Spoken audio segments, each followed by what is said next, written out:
नमस्कार दोस्तों, सृष्टि vision channel में आप सभी का स्वागत है। मैं जगन्नाथ ठाकुर।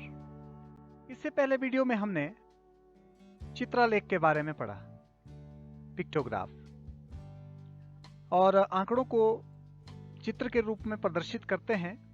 आसान सी विधि है, लेकिन कई बार आंकड़ों को चित्रालेखों द्वारा निरूपित करना मुश्किल हो जाता है, और निरूपित करने में ना केवल समय अधिक लगता है बल्कि कभी कभी ये कठिन भी हो जाता है। जरा इस एग्जाम्पल को देखें, उदाहरण देखें। ये किसी लाइब्रेरी में सोमवार, मंगलवार, बुधवार 3 दिन पढ़ी गई पुस्तकों की संख्या है। सोमवार को 60, मंगलवार को 42 और बुधवार को 2। अब अगर इसको चित्रालेख से प्रदर्शित करना है तो आपको इस तरह का कोई एक प्रतीक लेना है और उसमें उस संख्या को लिखना है। तो यदि आप यहाँ पर मान लो 2 लेते हैं, कोई चिन्ह लेते हैं और वो 2 पुस्तक के बराबर है, तो 60 और 42 को प्रदर्शित करने के लिए आपको बहुत अधिक चिन्हों की आवश्यकता होगी, जो कई बार संभव नहीं हो पाता यदि आंकड़े और ज्यादा बड़े हों तो। साथ ही यदि आप मान लो 30 के लिए या 40 के लिए एक प्रतीक चुनते हैं कि एक प्रतीक, एक संकेत का जो वैल्यू है वो 40 के बराबर है, तो आप 2 को प्रदर्शित नहीं कर पाते हैं। तो इसलिए इन आंकड़ों को निरूपित करने की कोई अन्य चित्रीय विधि हमें देखनी होगी। तो इसको देखते हैं। अब ये देखिए, एक और तरीका हमने ढूंढा। मान लो 64, सोमवार को 64 का आंकड़ा है, मंगलवार को 42 का, बुधवार को 2 का। तो इसको हमने ऐसे समान चौड़ाई वाले क्षैतिज या ऊर्ध्वाधर भी हो सकता है, खींची आयताकार आयतें खींची जिनके बीच में समान दूरी रखी गई है। इस प्रकार खींचे गए प्रत्येक दंड की लंबाई दी हुई संख्या को निरूपित करती है। जैसे सोमवार को 64, तो ये 64 को निरूपित करती है। एक निश्चित इकाई में ये चल रहा है।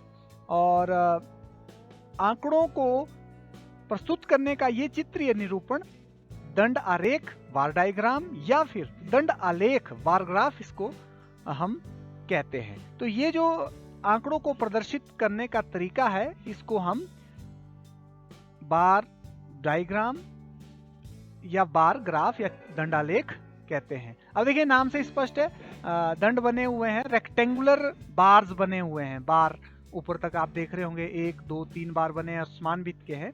तो हम आज के इस वीडियो में इन्हीं दंडालेखों को जानेंगे। दंडालेख यदि हमारे पास दिए हों, पहले तो ये कि दंडालेख हमने समझा कि क्या होता है। इस तरह के रिप्रेजेंटेशन ये क्षैतिज रूप में भी हो सकते हैं और ऊर्ध्वाधर रूप में भी हो सकते हैं। तो दंडालेख के बारे में हम कह सकते हैं कि दंडालेख में आंकड़ों के मानों को आयताकार दंडों द्वारा प्रदर्शित किया जाता है, जहां प्रत्येक दंड की लंबाई उसके द्वारा प्रदर्शित किए जा रहे मान के अनुपात में रखी जाती है। अर्थात जितना उसकी वैल्यू है उतने तक ही ये दंड ऊपर को जाता है। वैल्यू ज्यादा होगी, दंड ऊपर को और ज्यादा जाएगा, या हॉरिजॉन्टली वो आगे जाएगा। दंडालेख क्षैतिज भी होते हैं और ऊर्ध्वाधर भी।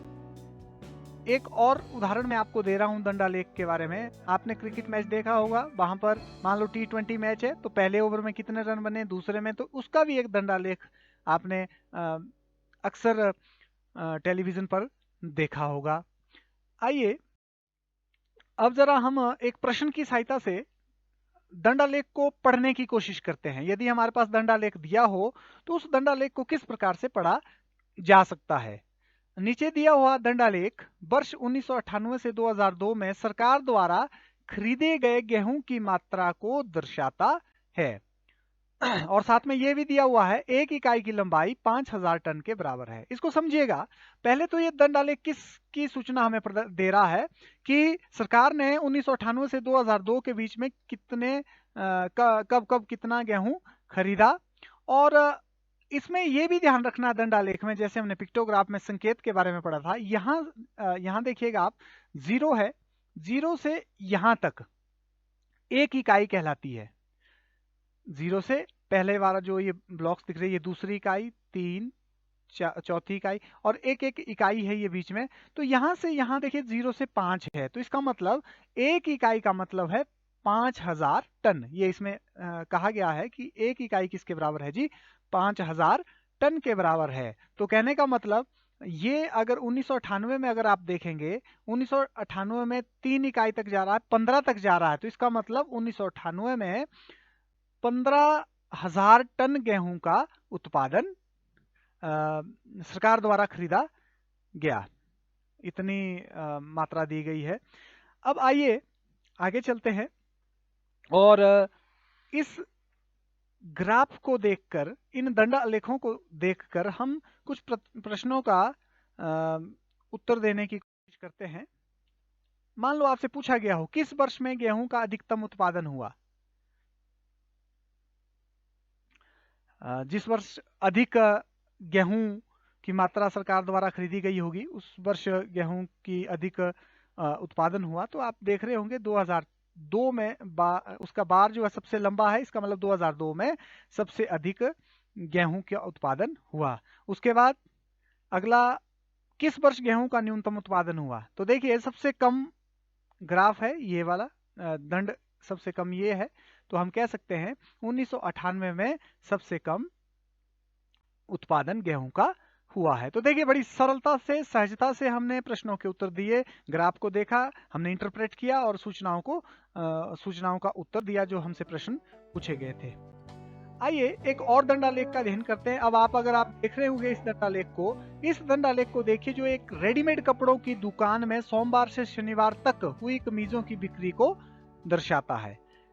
यहां पर बताया जाता है इस ग्राफ में कि सोमवार से लेकर शनिवार तक एक दुकान में कमीजें बेची गई है, और कितनी बेची गई है वो ये दंडालेख दर्शा रहा है। और साथ में दूसरी बात नोट कीजिएगा, अभी तक जो पिछला दंडालेख हमने देखा वो वर्टिकल था, अब यहाँ पर जो बार बने हुए हैं, ये जो दंड बने हुए हैं, ये हॉरिजॉन्टल है, क्षैतिज है आगे को। तो ये दो तरह के दंडालेख हैं, और ये बनते कैसे हैं इसको हम अगले वीडियो में देखेंगे। लेकिन इस वीडियो में हम इन सूचनाओं, जो दंडालेख में सूचनाएं दी गई है, उनको समझने की कोशिश कर रहे हैं।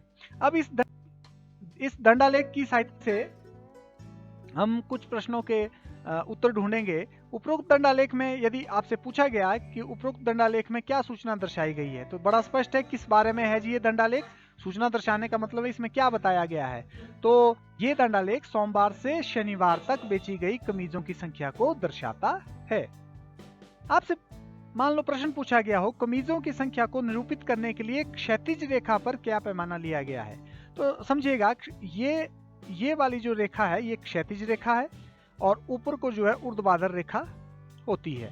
तो पैमाने का मतलब है एक इकाई किसके बराबर है। तो यहां से यहां देखिए 0, यहाँ है 5, तो इसका मतलब एक इकाई बराबर है 5, क्योंकि ये कमीजों की संख्या है तो एक इकाई बराबर है 5 कमीज का पैमाना यहाँ पर लिया गया है। इसका मतलब ये हुआ, यदि हम एक इकाई की बात करें तो वहां यहां तक जो है 5 कमीजें हम, जैसे यहाँ पर मंगलवार को देखिए 1, 2 इकाई यूज हुई है तो 10 कमीजें बिकी है। आगे चलते हैं, किस दिन अधिकतम कमीजें बेची गई। तो जिस दिन का दंड आपको सबसे लंबा लग रहा है, बार जिस दिन का सबसे लंबा है, तो ये है शनिवार। शनिवार के दिन सबसे ज्यादा कमीजें बेची गई। लेकिन साथ में क्वेश्चन है कितनी कमीजें बेची गई। तो देखिए शनिवार का बार नीचे को देखना, यहाँ तो शनिवार को आप स्पष्ट हो गया कि ये शनिवार है। अब नीचे को इस बार को मिलाने की कोशिश करेंगे, आप देखेंगे तो ये 60 है।